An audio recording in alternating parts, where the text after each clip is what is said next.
বর্তমানে শ্রীপুরের মধ্যে সবচেয়ে ভাইরাল টপিক হচ্ছে এই সূর্যমুখী ফুলের বাগানটা। এই বাগানটা কোথায় অবস্থিত, আর কে করেছে, আর উদ্দেশ্য কি, সে সব কিছু নিয়ে আজকের আমার এই ভিডিও। এবং আপনারা কিভাবে এই জায়গায় যাবেন সেটাও এই ভিডিওর মাধ্যমেই আমি আপনাদেরকে জানিয়ে দিব। সো হ্যালো এভরিওয়ান, আসসালামু আলাইকুম। কেমন আছো সবাই? আশা করি সবাই ভালো আছো। আর হ্যাঁ, আলহামদুলিল্লাহ আমিও অনেক ভালো আছি। আর আজকে তো অনেক অনেক অনেক বেশি ভালো আছি।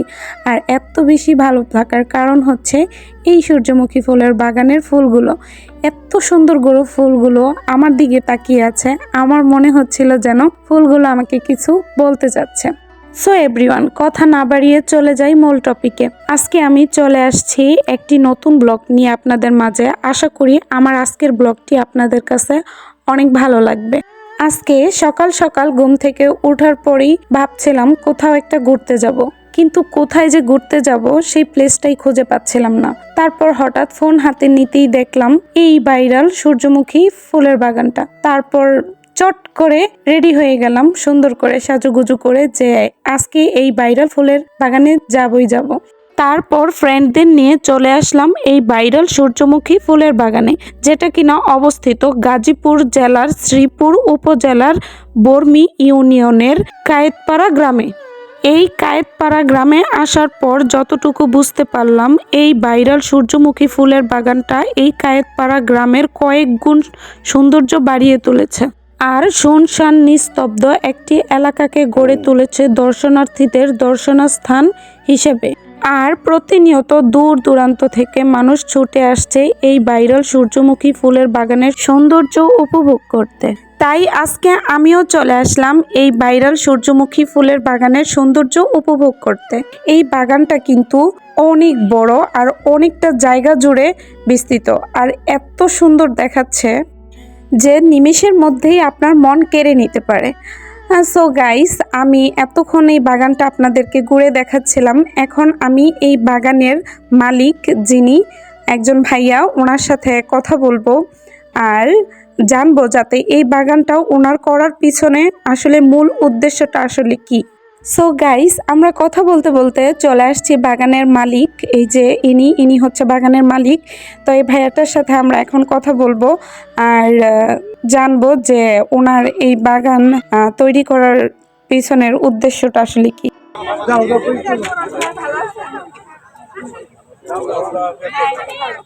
এখন কথা হচ্ছে, কতটুকু জমি নিয়ে আপনি এটা 4 বিঘা জমিতে।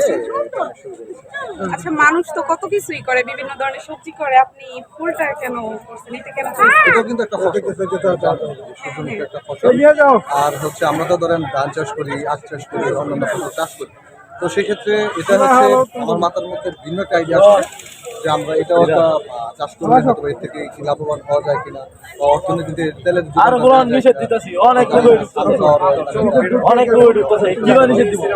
এই সব থেকে চিন্তা ভাবনা প্রথম। আপনার এই আশেপাশে এলাকার মধ্যে আপনি আমি যতটুকু জানি আমার এই গাজীপুর জেলার মধ্যে শ্রীপুরে প্রথম। আর আমার জায়গার মধ্যে আছে সেটা হচ্ছে গাজীপুর ইউনিয়নের একটা গ্রামে আছে, যদিও এরকম সারা পাই নাই, তেমন ভালো হয়। আর আমার কথা হচ্ছে, প্রতিদিন এত দর্শনার্থী আপনার এখানে আসতেছে, আপনি তো টিকিটের ব্যবস্থা করতে পারেন না। আসলে এটা টিকিটের জন্য, কারণ এটা তো আমি বাণিজ্যিক জায়গায় চাষ করি। এটা তো হচ্ছে আমার ফসল, আমি টিকিটের ব্যবস্থা করি।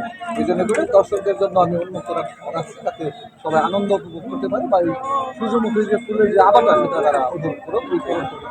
আর আপনারা দেখছেন অনেক লোকজন। হ্যাঁ, প্রতিনিয়ত দেখতেছি সমানে অনেক মানুষজন আসতেছে। তবে আমার কথা হচ্ছে, অনেক লোকজন যে আসতেছে, আপনার ফুল তো নষ্ট হচ্ছে। হ্যাঁ, নষ্ট তো হচ্ছেই। আপনারা দেখছেন, আপনারা দেখছেন ঘুরে যে অনেক ফুল নষ্ট হচ্ছে, অনেকে আবার চুরি করে নিয়েও যাচ্ছে। হ্যাঁ, ওই সাইডে দেখছি অনেকে ফুল নিয়ে যেতেছে, চুরি করে নিয়ে যাচ্ছে। তাহলে এটা আমাকে ব্যথিত করে। আমি আপনাদের মাধ্যমে এটাই হচ্ছে কথা। আর এইখানে আপনি কিরকম লাভ মানে এখন পর্যন্ত আশা করছি যে ভালো হয়েছে।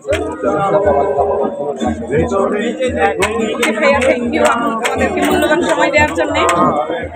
আচ্ছা, ঠিক আছে।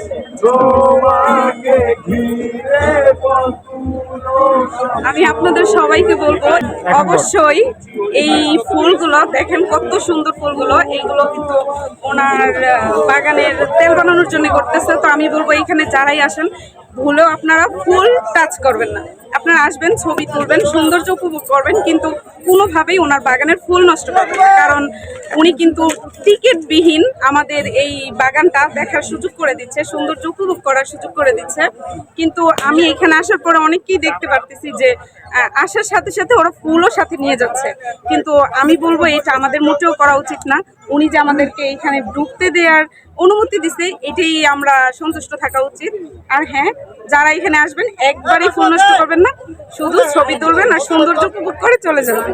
তো ভালো থাকবেন সবাই। আর হ্যাঁ, আর আমরা আরেকটা জায়গা দেখছি আমার জানা মতে, নরসিংদী নাগরিয়াকান্দি ব্রিজে এরকম একটা বাগান আছে। ওই বাগানে হচ্ছে কি মানে প্রবেশের জন্য আমাদের 30 টাকা করে টিকিট কাটতে হচ্ছে, কিন্তু এই জায়গায় ঢোকার জন্য কিন্তু আমাদের কোনো ফি দিতে হচ্ছে না, বিনামূল্যে আমাদের সৌন্দর্য উপভোগ করার সুযোগ করে দিয়েছেন উনি। তো আমাদের এই বাগানে আসলে অবশ্যই আমরা চেষ্টা করব ছবি তুলতে, সৌন্দর্য উপভোগ করতে, কিন্তু এই সুন্দর ফুলগুলোকে নষ্ট যাতে না হয় ওই দিকে খেয়াল রাখতে হবে। সো গাইস, ভালো থাকবেন সবাই। আর অনেকেই হয়তো বা অপেক্ষা করছেন এই বাগানটি আপনারা কিভাবে আসবেন। তো এখানে আসার জন্য আপনারা শ্রীপুর, তারপরে বর্মি, আর বর্মি থেকে কায়েতপাড়া গ্রামে এই সুন্দর সূর্যমুখী বাগানটা উপভোগ করতে পারবেন। সো গাইস, ভালো থাকবেন সবাই। আর হ্যাঁ, যারা এখনো সাবস্ক্রাইব করেন নাই অবশ্যই সাবস্ক্রাইব করে দিবেন। ভালো থাকবেন সবাই। আল্লাহ হাফেজ।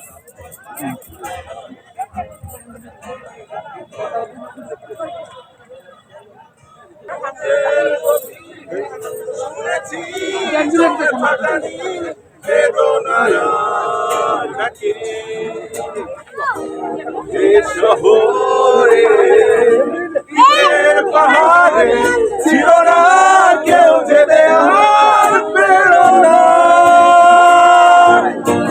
যন্ত্রে বাধা মন ছিল ক্লান্ত অসহায়, অর্থেকে না সুখ প্রিয়মান দুঃখের ছায়া, যন্ত্রে বাধা মন ছিল ক্লান্ত অসহায়, অর্থেকে না সুখ প্রিয়মান দুঃখের ছায়া, আর নাই সময় উদ্দেশ্যহীন মিছিলে তুমি সেই পূর্ণতায় আমার অনুভবে, আর নাই আধার তুমি স্বপ্নে